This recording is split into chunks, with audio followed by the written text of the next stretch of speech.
My name is Brenda. I have ME-CFS for almost the last 20 years. This is my reality. This is a reality that my patients face every single day. They're never quite sure how far to go as they try to work towards improvement without facing a crash. And sometimes a crash is very severe and can last days and even weeks. And so it's very important for my patients to know how to approach exercise in a safe way. On the other hand, if they don't exercise, they will only get worse.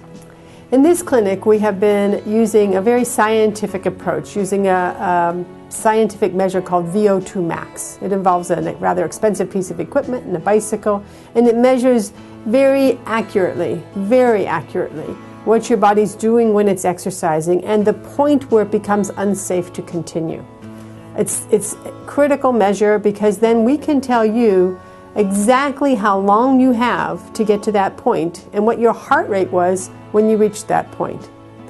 With those two important pieces of information, you can then do a carefully designed exercise protocol, one that incorporates using a heart rate monitor, a very inexpensive piece of equipment that you can buy in a sporting goods store, and a watch, those two things. And then you know how long and how hard to work. And with those two pieces of information, you can safely develop a protocol that's good for you that won't end up in relapse. People believe that you shouldn't exercise. And the reason is because it has been approached the wrong way. You exercise, you have no idea what you're doing, and then you crash. You exercise and you crash.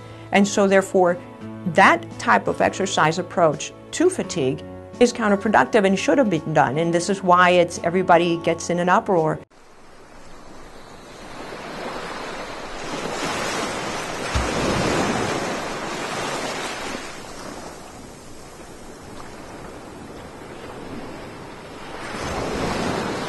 Testing and the consult are just the beginning of this program. The real work is implementation, the patient doing the work of the program. My name is Dan Moracoli. I suffer from a condition called ME-CFS, otherwise known as myalgic encephalomyelitis in most parts of the world. And here in the United States, more commonly, it's known as chronic fatigue syndrome. I'm here to talk about what I've done under the direction of Dr. Nancy Klimas to significantly relieve my symptoms, to ease them in a way that, frankly, I never thought was possible. To begin to give you some sort of an idea as to what those symptoms did to me, let me play just a short clip from a video I made about 2 years ago. Up until May of 2006, I was very healthy, athletic, and a robust individual. In May of 2006, I became very ill with what I now know to be ME-CFS. Even in that little bit of video clip, if you compare that to what you're seeing right now as I sit and talk to you, it's a pretty dramatic difference.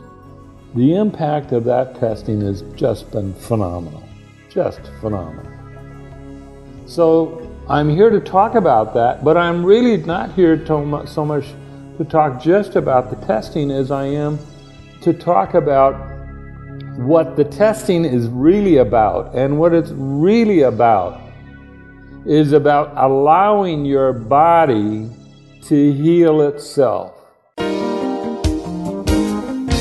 There have been a number of questions about VO2 max testing and the exercise programs based on VO2 max testing. So I wanted to just make a quick little video about myself and how, as a patient, I implement a program of exercise based on VO2 max testing.